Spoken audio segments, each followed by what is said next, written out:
आणि जो मंच में आए थे देवेंद्र फडणवीस साहेब, कपिलजी पाटील, लिंगाप्पा यादव, अभिजित वंजारी, जस्टिस ईश्वरैया, नाना पटोलेजी, भूपेंद्र बघेल आणि सुषमाताई भट, मोराळेताई, राठोड साहेब, आमचे शब्बीर अंसारी साहेब आणि सब स्टेट से आए हुए हमारे समाज के भाई और बहनों, मैं जो वक्ता ने जो रिपीटेशन किया है वो करने में हम नहीं जाएंगे।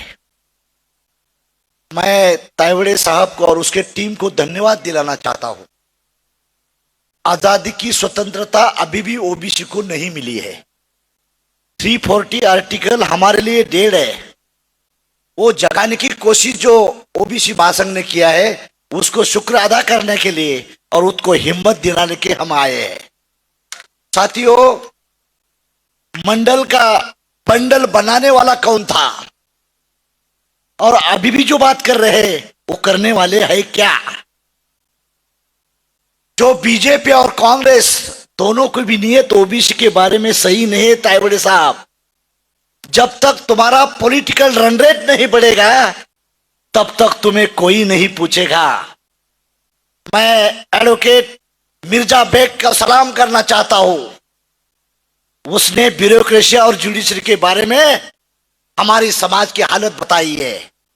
देश का 70-50 हमें अमृत महोत्सव साजरा करने के लिए जा रहा है, लेकिन दुख की बात है हम इस इंडिपेंडेंट इंडिया में हम डिपेंडेंट है क्या?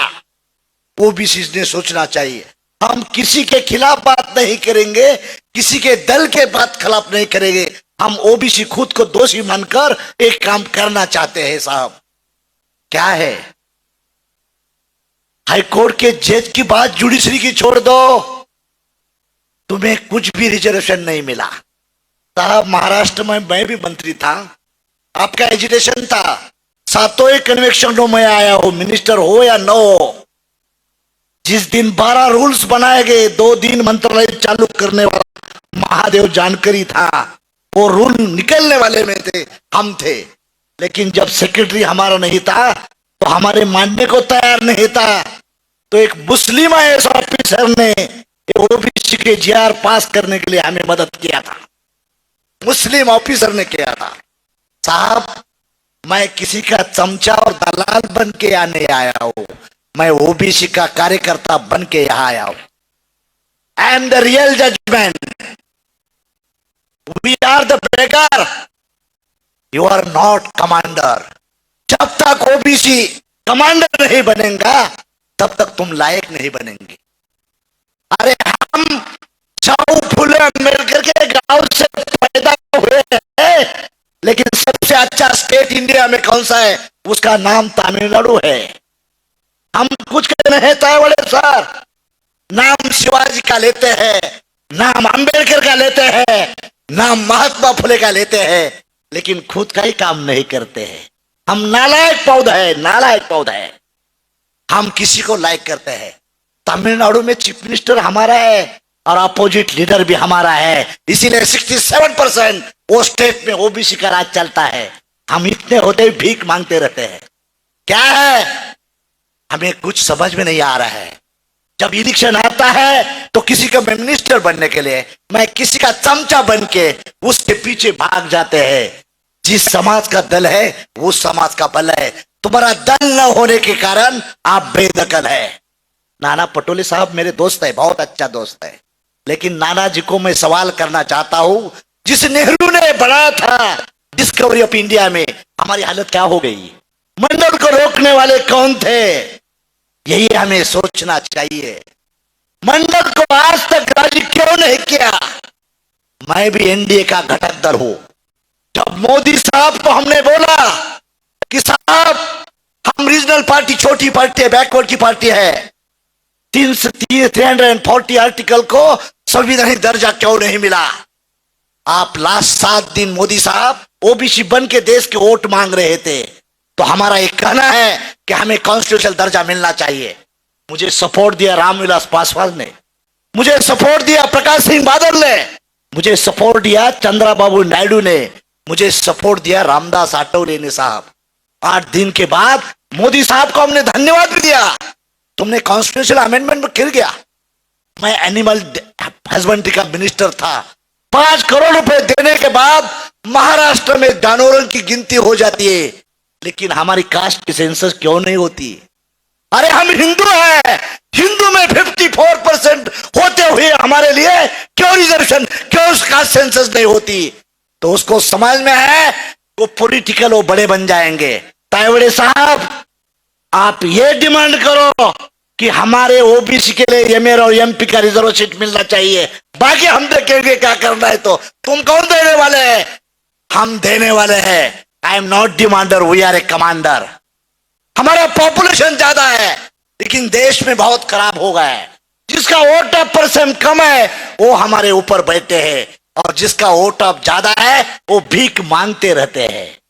मुझे टिकट दे दो, मुझे मिनिस्टर करो, मुझे मेंबर ऑफ पार्लियामेंट करो, मुझे गवर्नर करो। ये मांगने वाली औलाद बदलनी चाहिए और राज करने वाली औलाद तैयार करना चाहिए। मिर्जा बेद जैसे वकील, एडवोकेट हमारे समाज में केडर पैदा होना चाहिए। ओबीसी के केडर तैयार होना चाहिए।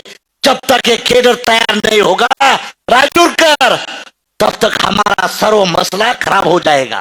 कुछ भी नहीं। मैं मिनिस्टर बनूंगा, चीफ मिनिस्टर बनूंगा, प्राइम मिनिस्टर बनूंगा, और मेरा सेक्रेटरी सुनने वाला कोई नहीं रहेगा। तो तेरी मिनिस्ट्री की किस काम की नहीं होगी? किस काम की नहीं होगी?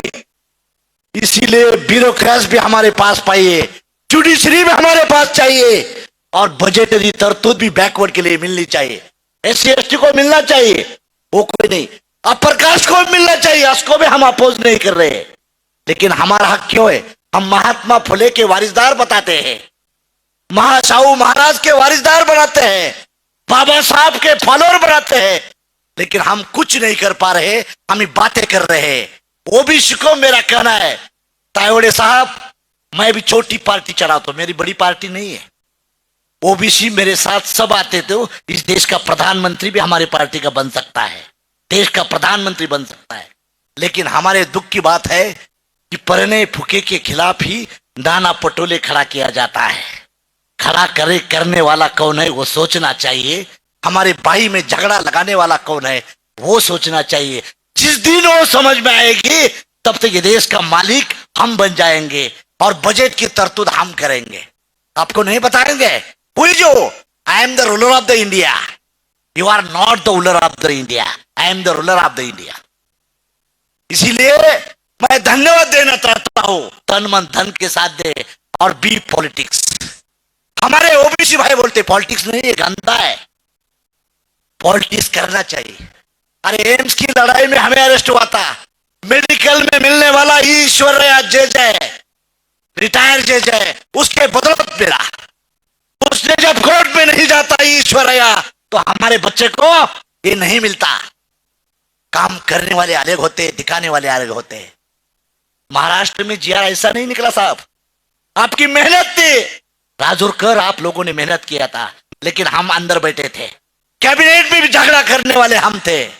हम बोले आप नहीं सपोर्ट करेंगे, हम वॉकआउट करेंगे, हम हमारा पार्टी का समर्थन वापस लेंगे। जब तक दबावगढ़ तैयार नहीं करेंगे शब्बीर अंसारी साहब, तब तक कुछ नहीं होगा। हरिभाऊ राठौड़, तब तक कुछ नहीं होगा। हम मांगते रहेंगे, ये देने वाले कुछ नहीं होगी। हम इतने पॉपुलेशन होते हुए भी हमारा क्यों नहीं बन पा रहा है?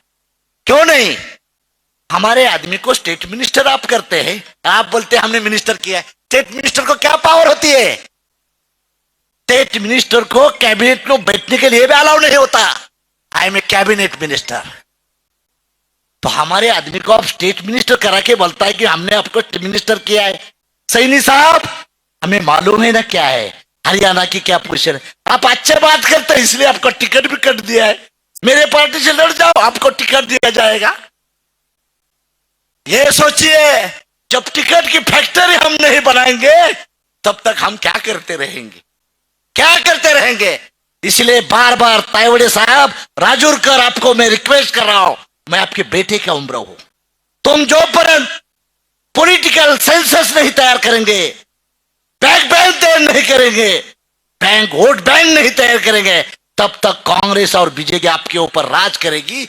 यही सोच के चलना चाहिए।